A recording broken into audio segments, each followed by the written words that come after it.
Well बहुत अच्छा लग रहा है मुझे, बिकॉज कहीं ना कहीं मैं बहुत लकी हूँ, ब्लेस्ड हूँ कि हर बार मुझे अच्छे अच्छे मौके मिलते हैं और ये बहुत बड़ा एक चांस है मेरे लिए। और हर बंदे की ड्रीम होती है कि काश ऐसे राजाओं महाराजाओं जैसा स्वयंवर होए। So thanks to Star Bharat कि उन्होंने ऐसा सोचा। और बहुत अच्छा शूटिंग हो रही है जोधपुर में, आप देख सकते हैं कि पूरा तामझाम जो है बहुत कमाल का है, बहुत ही one of the most expensive show ये है और उम्मीद है कि लोगों को बहुत अच्छा लगेगा हमारा स्वयंवर। 19 जून से शो आ रहा है, फैंस बहुत ज्यादा एक्साइटेड है। शो की अगर बात की जाए तो तरह तरह के लोग बातें कर रहे हैं, अच्छी बातें कर रहे हैं, आपको लेकर फैंस बहुत ज्यादा एक्साइटेड है। आप कितना एक्साइटेड हैं 19 जून से शो आ रहा है इस शो को? वेल मैं बहुत एक्साइटेड हूँ, बिकॉज बड़ा मुश्किल काम होता है आज की डेट में। आपको एक लड़की को हैंडल करना बड़ा मुश्किल होता है, लेकिन यहाँ पे 12 ब्यूटीफुल गर्ल्स हैं और उनके साथ आपको बातें करनी है, उनके साथ टाइम स्पेंड करना, उनके बारे में जानना पड़ेगा, और जो कि मुश्किल भी है। और सबसे मुश्किल होता है कि जब आप उसको आने वाले टाइम में एलिमिनेशन जब शुरू होती है तो वो बहुत ही ज़्यादा एक दुख वाली बात होती है, बिकॉज कहीं ना कहीं हमारी एक अच्छी बॉन्डिंग हो जाती है, और जब अच्छी बॉन्डिंग होती है तो अच्छी अंडरस्टैंडिंग होती है और फ्रेंडशिप होती है। तो यही इस शो का फॉर्मेट है। सर आपसे जानना चाहूंगा कि कोई भी शो का होस्ट काफी इम्पोर्टेंट रहते हैं, जैसे बिग बॉस के होस्ट क्या आपके फेवरेट है, तो शान जी 14 साल बाद आ रहे हैं सर, हाँ। क्या कुछ थॉट प्रोसेस था उसकी? वेल जब ये होस्ट की बात हुई तो मुझे बहुत सारे बड़े बड़े होस्ट की ऑप्शंस आई थी, इनको कर लेते हैं उनको कर लेते हैं, तो सारे होस्ट अच्छे हैं, लेकिन मेरे फेवरेट शान भाई है, because I respect him and I love him.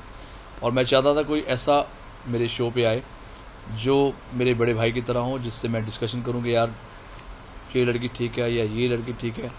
तो उनके आने से चार चांद लगे, and he is not only host, वो एक सेलिब्रिटी हैं, बड़े सिंगर हैं। तो एक दो बड़े सिंगर एक शो पे हम आ रहे हैं, तो उस वे में भी ये शो का एक कॉन्सेप्ट बहुत बड़ा होने वाला है। तो मैं उनको एज ए होस्ट नहीं देखता, मैं एज ए दोस्त देखता हूँ। मिका जी, एक बिग शो में आपने कहा था कि जो जैसा भी जिक्र हुआ बिग बॉस के होस्ट सलमान खान का, आपने कहा था कि जो बॉलीवुड के मोस्ट बैचलर है सलमान खान, वो जब शादी तय करेंगे तब आप शादी करेंगे, इस पर क्या कहेंगे? और अब तो स्वयंवर हो रहा है। मैं सलमान भाई का काफ़ी टाइम से इंतज़ार कर रहा हूँ कि हर साल उनके पास भी हर 2 साल में उनकी अच्छी अच्छी फ्रेंड्स रही हैं, और मैं देखता रहा हूँ कि यार अब शादी करेंगे, बट वो आई डोंट थिंक वो शादी करेंगे। तो मैंने सोचा चलो मैं ये वीडियो उठाता हूँ, सबसे पहले मैं एक हाथ खड़ा करके बोलता हूँ यस मैं शादी करने जा रहा हूँ भाई, आप भी शादी कर लो। जी आप गाने वाले सिंगर हैं, लड़की आपने बहुत लड़की हैं गाने सुन के, आपके जीवन में अभी स्कूल में बचपन में ऐसी कोई दिल टूटा हो आपको? मैंने आई थिंक लास्ट टाइम में बताया था कि मेरी 3 गर्लफ्रेंड्स रही हैं, एक तो जब स्कूल टाइम में थी और दूसरा फिर कॉलेज टाइम में रही हैं, फिर जब मैंने अपना ये म्यूज़िक इंडस्ट्री में आया हूँ उससे पहले एक लड़की को मैं बहुत प्यार करता था, और मैंने उनको बोला भी था कि यार मैं स्टार बनने वाला हूँ। तो समहाउ अभी मैं स्टार बनने वाला था, लेकिन मैं सक्सेसफुल इंसान नहीं था। फिर मैंने बोला यार तीनों मेरी जो गर्लफ्रेंड्स गई हैं, कहीं ना कहीं इसमें यही सबसे बड़ी प्रॉब्लम आती रही कि यार आप सक्सेसफुल नहीं हो।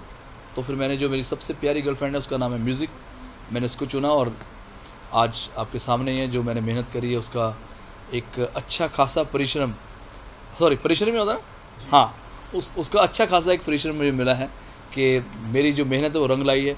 मैंने सोचा कि छोड़ो अब गर्लफ्रेंड छोड़ो या शादी या छोड़ो, एक अच्छी लाइफ सेट करनी हो तो अच्छा नाम बनाने के लिए आपको कुछ ना कुछ त्यागना पड़ता है। मिका जी, शो का नाम है मिका दी बोटी, तो एक्चुअल मिका दी बोटी कैसी होने वाली है, क्या क्वालिटीज आप देखते हैं अपनी वुड बी? वेल अब तो फिलहाल तो 12 मिका दी वोटीज यहाँ पे आई हैं, सारी प्यारी प्यारी गर्ल्स हैं। तो बस वही है कि मैं चाहता हूँ कि जो भी आए वो सबसे पहले तो मेहमान नवाजी में नंबर 1 होनी चाहिए, बिकॉज हमारे घर में अक्सर गेस्ट आते रहते हैं, यार दोस्त आते रहते हैं और रिश्तेदार आते रहते हैं, तो जो भी आए घर से खुश होकर जाए। आपने कहा कि गिनी भाभी और शान जी की हाँ जी, उनके गुण आप कहीं ना कहीं अपनी होने वाली में देखना चाहते हैं, तो क्या क्वालिटीज उनकी हैं जो आपको बहुत पसंद है? वेल सबसे पहले तो मैं राधिका भाभी की बात करूंगा। तो अगर आप देखेंगे शान भाई का जो ग्राफ है, जो करियर है, ऑलमोस्ट 25 ईयर्स उनको इस फील्ड में हो गए। तो वो 25 ईयर्स इसलिए इतना स्मूथली गए हैं कि अगर लाइफ पार्टनर अच्छा हो, बहुत सारे सिंगर्स या बहुत सारे एक्टर्स की लाइफ में ऐसा हुआ कि उनका डिवोर्स हुआ या प्रॉब्लम्स आई जिनकी वजह से उनके करियर पे भी ये बहुत इफेक्ट पड़ा है। तो इसलिए मुझे राधिका भाभी बहुत अच्छी लगती हैं। एंड दूसरी गिनी भाभी की अगर मैं बात करूँ तो जब भी हम उनके घर पे जाते हैं तो कहीं ना कहीं बहुत सारे, जब भी उनके घर पे जाते हैं हमेशा गेस्ट होते हैं, बहुत सारे मेहमान होते हैं। वो बहुत ही प्यारी हैं और हमेशा सबको बड़े प्यार से वो खाना खिलाती हैं एंड वेलकम करती हैं। अभी आपने अभी सलमान सर का जिक्र हो रहा था कहीं ना कहीं, और उधर जाके बात कर लो फिर मैं, क्योंकि मेरी बहुत कीमती करोड़ों के जो वर्ड है ना वो वेस्ट हो जाएंगे आप ऐसे चुच करते रहो। तो आप उधर चल जाओ, उनसे बात कर लो, क्योंकि मैं इतना ज्ञान दे रहा हूँ तो क्या फायदा, फिर दुनिया तरसती होती है मेरे ज्ञान के लिए। Yes ma'am, sorry. तो जितने भी खड़े हैं इधर ही देखना मुझे, या उधर बैठ जाए। सलमान सर का भी जिक्र निकला ही है, हम सबको पता है कि अभी उनको थ्रेट्स मिल रहे हैं, हाँ जी, फैमिली को थ्रेट्स मिल रहे हैं, व्हिच इज वेरी अनफॉर्चुनेट। आप क्या कहना चाहेंगे? और जो सिद्धू मूसेवाला, हाँ ये बिल्कुल मैं बोलना चाहूँगा, और इनफैक्ट आपने बहुत सही क्वेश्चन करा, बिकॉज जो हुआ है बहुत गलत हुआ है सिद्धू मूसेवाला के साथ, और उनकी उससे ज़्यादा उनकी फैमिली। एक जवान लड़का जस्ट 28 ईयर्स ओल्ड इतनी जल्दी हमें छोड़ के चला गया। एंड वो एक नेचुरल डेथ नहीं है, वो एक मर्डर है।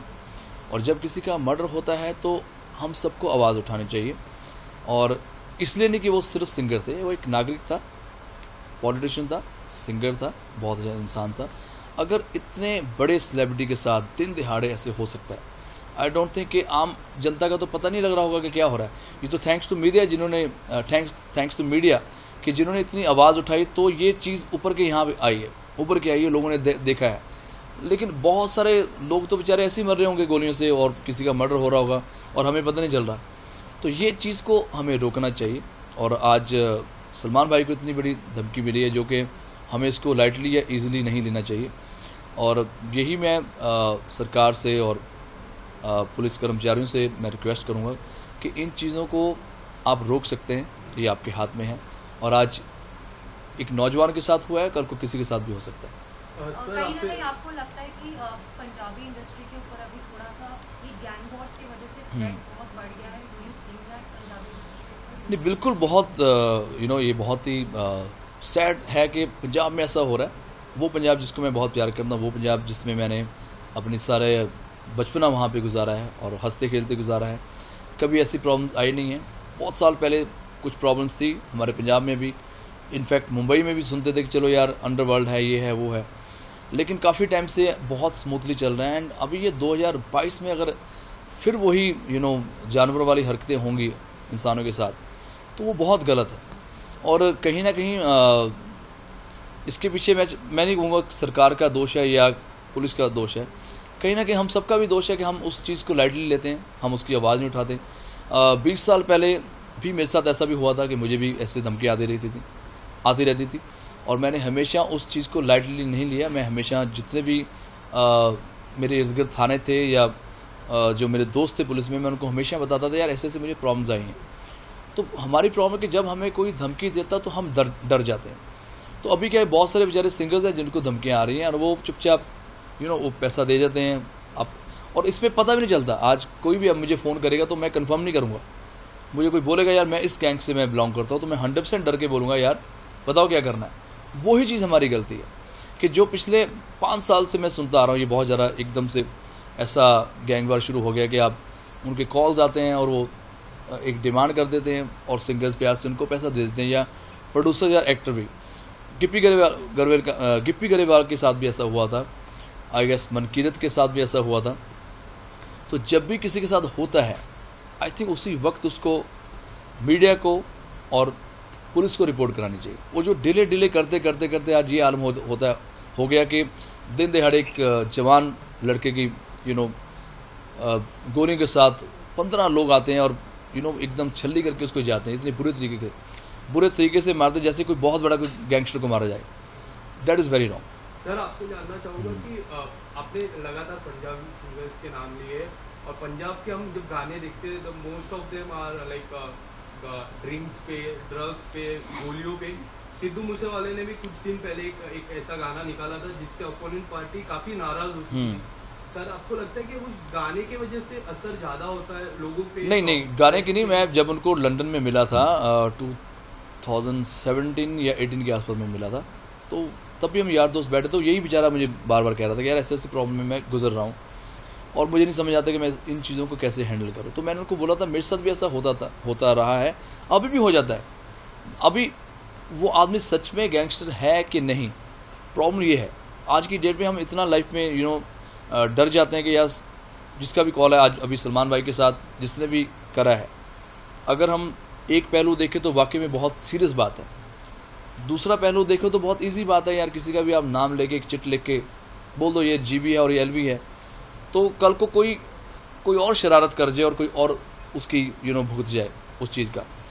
तो ये प्रॉब्लम बहुत सालों से चल रही, पिछले 5 सालों से चल रही थी सिद्धू के साथ। लास्ट अभी वो 15 मई के आसपास वो आए थे मुंबई और मुझसे उनकी यही चैट पे बात चल रही थी, नॉर्मली बात। मेरा एक दोस्त है दीपक, जिसके थ्रू हम बात कर रहे थे कि यार मैं यहाँ पे घूम रहा हूँ पाजी, यहाँ पे तो कोई प्रॉब्लम नहीं है, मैं तो अकेला घूम रहा हूँ, यहाँ तो कोई मुझे पहचानता नहीं है, कोई मुझे घूरता नहीं है। तो मैं मजाक में बोल रहा था कि तुम मेरे घर पे शिफ्ट हो जाओ, और जब भी तेरा दिल करता तो ये मैं सोच के यार मुंबई में पंजाब नहीं है, हम यहाँ मैं और कपिल पाजी रहते हैं और बहुत हमारी बॉन्डिंग है, तो यहाँ शिफ्ट हो जा। बस वही है कि एक लिखी थी या उसका लास्ट मैसेज आना ऐसे बताना, तो हो सकता था कि वो कुछ कहना चाह रहा था, बट ये जो हुआ है ये बहुत गलत तरीके के साथ हुआ है। एंड आई एम श्योर कि कहीं ना कहीं सरकार इस चीज़ को बहुत स्ट्रिक्टली रोकने की कोशिश कर रही होगी, क्योंकि अगर ये अब नहीं रुका और अगर हम लोग एक नहीं हुए तो दिन दिहाड़े किसी को भी साथ भी ये हो सकता है। बेटा आपकी सिक्योरिटी भी कहीं ना कहीं खबरें आ रही है कि बढ़ा दी गई थी, जी, जो भी इंसिडेंट्स हुए उस पर। जी, ये शो है काफी फेस्टिव मूड हैप्पी जी, जी, जोन का, तो ऐसे जब ट्रेजिक न्यूज आती है और ऐसी खबरें आती है तो कितना इम्पैक्ट पड़ता है शूट पर आपके हाँ, बहुत ज़्यादा। इनफैक्ट मुझे बार बार बेचारे सोल प्रोडक्शन के जो लोग थे मुझे पूछ रहे थे आर यू ओके, बिकॉज मुझे बहुत ज़्यादा गुस्सा भी था एंड समझ नहीं आ रही थी हम क्या करें और क्या किसको बुरा बोले, क्योंकि पता नहीं चल रहा किसके साथ उसकी दुश्मनी है और कौन ऐसे करके जाता है। पहले सिद्धू के साथ इतना बुरा हुआ मूसे वाले के साथ, दूसरी न्यूज़ आती है के भाई की, तो ये सारी सडनली हमने 3-4 दिन के लिए हमने शूट रोका भी है, और बिकॉज माइंड हमारा चल नहीं पा रहा था और सही ढंग से मैं शूटिंग भी नहीं कर पा रहा था। मन में यही होता कि यार काश मैं सिद्धू को रोक पाता, काश मैं और उससे जान पाता कि व्हाट वाज द प्रॉब्लम। और दूसरा क्या हो रहा कि बैक टू बैक 2 डेथ होनी, और कहीं ना कहीं जो एक जवान लड़का है उसके पेरेंट्स पे क्या गुजरी होगी। मैं एज ए फ्रेंड इतना उदास हूँ, उनके फैंस इतने उदास हैं सारे, तो जिसका बच्चा गया है वो तो उसका दर्द तो वो ही जान सकते हैं। तो मैं पूरी सरकार से और पुलिस से सभी से और स्पेशली हमारी सिंगर कम्युनिटी से मैं बोलना चाहता हूँ कि यार ये फेक लाइफ से आप बाहर आओ। मैंने बड़े बड़े सिंगर्स का मैं मेंशन नहीं करूँगा, आप जाके इंस्टाग्राम पे देखना, किसी ने पोस्ट नहीं करा, स्टोरी डालते हैं और स्टोरी में ये लिखते हैं भगवान उनकी आत्मा को शांति दे, भगवान उनके पेरेंट्स को ये दुख सहने का बल बख्शे। अरे भाई वो नेचुरल डेथ नहीं है, वो मर्डर है। आप खुल के बोलो ये गलत हुआ है। अगर आपको लगता है कि ठीक है हम किसी गैंगस्टर को पॉइंट आउट ना करें, ना करो, आप कंडोलेंस तो दिखाओ यार, आप ट्रिब्यूट तो करो। बड़े बड़े सिंगर्स जिनको उन्होंने सपोर्ट करा है उनका कोई पोस्ट नहीं आ रहा, कोई बात नहीं आ रही, तो ये चीज़ मुझे बहुत हर्ट करती है कि आपने देखा होगा पिछले 5-6 दिन से मैं कोई पोस्ट नहीं कर रहा हूँ, मैं कोई अपना खुशियाँ नहीं मना रहा, कोई मैं रेगुलर जो अपने गाने प्रमोट करता था, जो मैं पोस्ट डाल रहा था अपने शो को लेके, तो कहीं ना कहीं होता कि चलो यार एक ट्रिब्यूट देनी चाहिए, 4-5 दिन एटलीस्ट हम उनकी जो उनके साथ दुखद टाइम पे हम उनके पेरेंट्स के साथ जुड़ के चले, एटलीस्ट 5-6 दिन, 1 हफ्ता नहीं। उनकी डेथ आज हुई है, कल को फिर सब लोग स्पेशली पंजाबी कम्युनिटी में लोग प्रमोट कर रहे हैं अपने गाने को और अपना स्वैग डालते जा रहे हैं। तो ये चीज़ मुझे बहुत हर्ट करती है कि कहीं ना कहीं चाहे वो सिद्धू जी थे, चाहे वो के भाई हैं, यार हमारे वो लेजेंड मरे हैं और उनको ट्रिब्यूट देनी चाहिए, प्यार से उनको अलविदा करना चाहिए। उनके पेरेंट्स को, उनकी फैमिली को लगे वाकई हमारे बच्चे ने इतना बड़ा नाम कमाया। और आज देखो सिद्धू मूसेवाले जो है वो अमर हो गए हैं, हर बच्चा टैटू बना रहा है अपने हाथ पे, हर बच्चा ट्रैक्टर ले रहा है, ट्रैक्टर के पीछे भी सिद्धू मूसेवाले की फोटो छप रही है। तो ये बहुत जो बड़े बड़े सिंगर जो इतनी उम्र में नहीं कर पाए, इतनी यंग एज में उन्होंने ये काम करा, इतनी यंग एज में उन्होंने ये मुकाम और ये नाम कमाया है। और भगवान उनकी आत्मा को शांति दे। एंड के पहले सिद्धू जी गए, फिर के सर गए हैं, तो बहुत ज़्यादा बड़ा लॉस है हमारी इंडस्ट्री के लिए। के सर के साथ मेरी बहुत यादें हैं, बिकॉज जो 98 में हम दोनों आए हैं और 98 में मेरा गाना सुपरहिट था, सावन लग गया। उनका एक गाना था जोश ऑफ इंडिया, अगर आप यूट्यूब पे जाके देखेंगे तो वो गाना उन्होंने क्रिकेट के ऊपर बनाया था। और फिर 99 में वो मुझे बिल्कुल पिछाड़ के बहुत आगे निकल गए थे, बिकॉज उनका गाना आया था तड़प तड़प के, जो गाना था सलमान भाई के ऊपर पिक्चराइज था। तो तब से लेके इतना बड़ा टाइम उन्होंने निकाला है। I think he was the only one जो हर जॉनर में गाना गाते थे, चाहे सूफी हो, पॉप हो, रॉक हो, हिप हॉप हो, या रोमांटिक सॉन्ग हो, या पार्टी नंबर हो। एक ही ऐसा लौता सिंगर था जो हर तरीके के गाने गाता था, और उनकी सिंप्लिसिटी इतनी थी, मैंने उनको कभी किसी रियलिटी शो में जज करते नहीं देखा। मैंने कभी उनका कोई ऐसा नहीं देखा कि वो इंटरव्यू कर रहे हैं या कहीं पोस्ट कर रहे हैं या सोशल मीडिया पे कहीं नजर आए। तो ये बहुत कम लोगों में इतनी सिंप्लिसिटी होती है। बट लेजेंड्स नेवर डाई, उनके जो गाने हमारे दिलों में हमेशा रहेंगे और हम इसी तरह उनको प्यार करते रहेंगे। सर मेरा एक आखिरी सवाल है। हाँ। सर सिद्धू मूसेवाला के बारे में आपने काफी चर्चा की जी। पर सिद्धू मूसेवाला की एक दिन पहले सिक्योरिटी हटा दी गई। तो सर क्या आपको लगता है सेंट्रल गवर्नमेंट को स्टेट गवर्नमेंट पे एक कड़क एक्शन लेना चाहिए इस बात पे, क्योंकि उनकी एक दिन पहले सिक्योरिटी हटा दी और उनके जब नहीं, मैं बिल्कुल मैं सहमत हूँ कि चलो जाने अनजाने में अगर सरकार से ये गलती हुई है कि उन्होंने सिद्धू मूसेवाले की सिक्योरिटी हटाई है। मेरा क्वेश्चन ये है, 400 लोगों की सिक्योरिटी हटाई, 400 लोगों के ऊपर गोली क्यों नहीं चढ़ी? वाई सिद्धू मूसेवाला? ये मेरा क्वेश्चन है कि अगर हम अब क्या हो रहा है कि सबको वापस सिक्योरिटी मिल गई, लेकिन जो जाना था वो बेचारा मर गया। तो इतनी दुनिया की सिक्योरिटी हटी है, लेकिन एक ही बंदे पे अटैक क्यों होता है? तो ये बहुत ही शर्मनाक बात है, और अभी तक क्या इसका हल निकलेगा ये तो सरकार बता सकती है। एंड थैंक्स टू मीडिया कि आप लोग इतना आवाज़ उठा रहे हो, जिसकी वजह से इतना लंबा ये चल रहा है और लंबा चलेगा। आप उसको जब तक सिद्धू मूसेवाले को जस्टिस नहीं मिलता, उनकी फैमिली को जस्टिस नहीं मिलता। Thank you.